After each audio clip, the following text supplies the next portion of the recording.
They got themselves back on a pedestal. They were in control, but let's see about it. I mean, it's a brand new day, it's a brand new season, and it's a brand new run here. Elite Ascent Elevate now here on track for Summit Hardpoint. Okay, except for Switchblade meta here against Olin the Flay.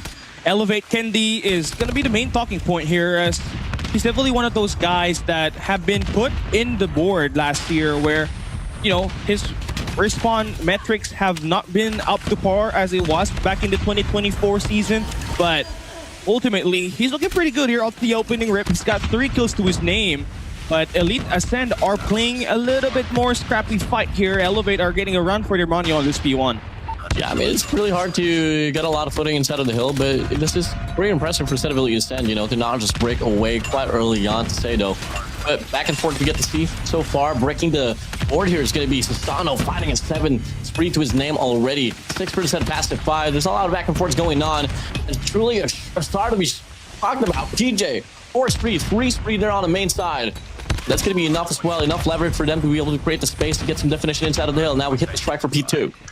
The crazy part here is that PJ, you know, you would always count on him to become a greater hardpoint player, but recent times, Search and Destroy have been one of his best maps. So in slumps, that qualifiers, multiple 10+ kill metric there for him in 9 rounds of action, obviously.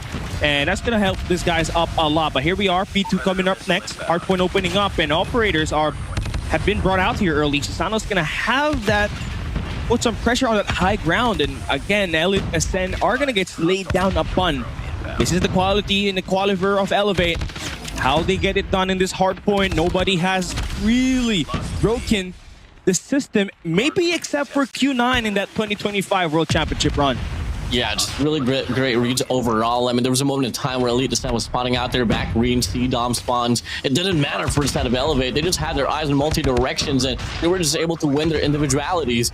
You take a look at that. I mean, Elite Ascent, they came off pretty stale at the run here for this P2. I mean, on paper, it seemed to be and deemed to be a full 60 from instead of Elevate, and now we go for the foot race on towards P number 3 with a win. Big 1v1 gunfight will be won over by Sasano. PJ as well on the feed, and they reap away, and they push back the players of Elite Ascent. So first initial time inside of the hill on his P3, bound to go with the instead of Elevate.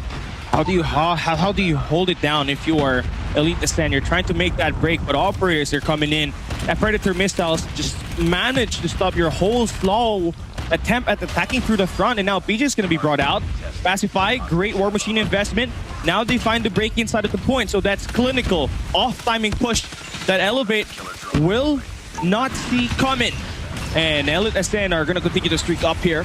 Beautiful play here for Steph to anticipate the back, but again, you don't have any anchor. You don't have any way for you to absolutely reinforce inside the point because you don't got the spawn for this P3. So you're spawning on Narnia. It's going to be a long walk ahead, and Elevate are going to run you down, and they'll be right back inside the hill.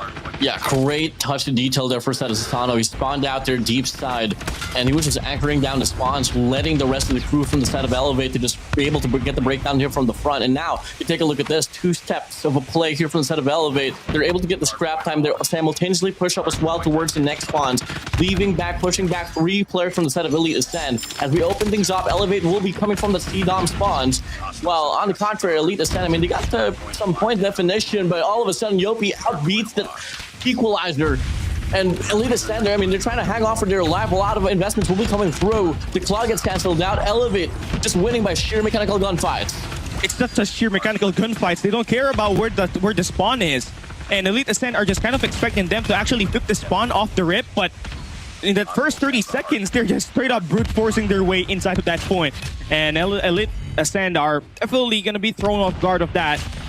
But I think you should really start expecting Elevate to be like that team, because they always slam that point. They don't care where they are. They just want to be a zombie, right? They're gonna hoard you down inside of that point and eventually overwhelm you with numbers, and then they're just fatigued in the way that the gunfights are gonna get thrown out. So beautiful lead coming in for Elevate as we end the first hardpoint rotation. It's 100+ point lead that they'll have heading into our P1 reset. Yeah, I don't exactly know what was the thought process in having Summit open here. I mean, you might have a better run on Ashenda or some bigger master. Summit is pretty much, you know, this is the domain of Elevate. You take a challenge, you pay the prize. Elevate showing you exactly what's up. They open up this hill now. I mean, typically, ideally, you don't want to get any definition inside of this hillside, but if there's going to be any team that can pull that off, it's surely going to be Elevate. The gunfights are extremely underwhelming for Elite Ascent. 15 kills is their highest. And if we bring Candy back to Elite Ascent, he's got 14. He's one of the top fraggers there. So it's just, again, the mechanical difference between these two squads and why Summit even was open to begin with is the very main question that will have to be asked here for Elite Ascent. And I agree with you. I feel like Hacienda is the better map to play with Elevate. You have more fundamentals, a bit more mid-range action that is involved. Because anything really, you look at Elevate, they excel at these close-range maps. 190 to 37. I mean, just barely any footing inside of the hill, and it's like a matter of like, oh, Warden, are they lacking the rotation? It's just the gunfights that comes to their way that gets them pretty overwhelmed. And now, well, the last time we got the CT2, it was Elevate just leaving no contention whatsoever from set of Elite Ascent. I mean, they're doubling it down, but coming through simultaneously, Sasano with a Predator, finds Lex and Kyle Stab simultaneously, pacifies, Seb is out once again. It's a 5 spree, 6 spree on the feed. Elevate, they're not slowing down at all. They're not 130 plus kills here currently in this game, and you take the comparison to Elite Ascent, who will be only having, 76 kills. That's an insane difference in mechanical ability. And there's another Predator missile brought to you by Kendi, delivering it. Not getting any killing blow, but his team definitely looking to try to make a statement that Summit must not be touched in this best of 3 group stage. Got 12 more points here. I mean, you got, what, 22 more points actually for Elevate to absolutely end this game right now. And Elevate Ascend about to be served a 100-point club, free membership access. Even once the we're gonna have to end it here. One more chance for Elite Ascent to make the break, and they all falter. Now spawning away from the hill, it's over.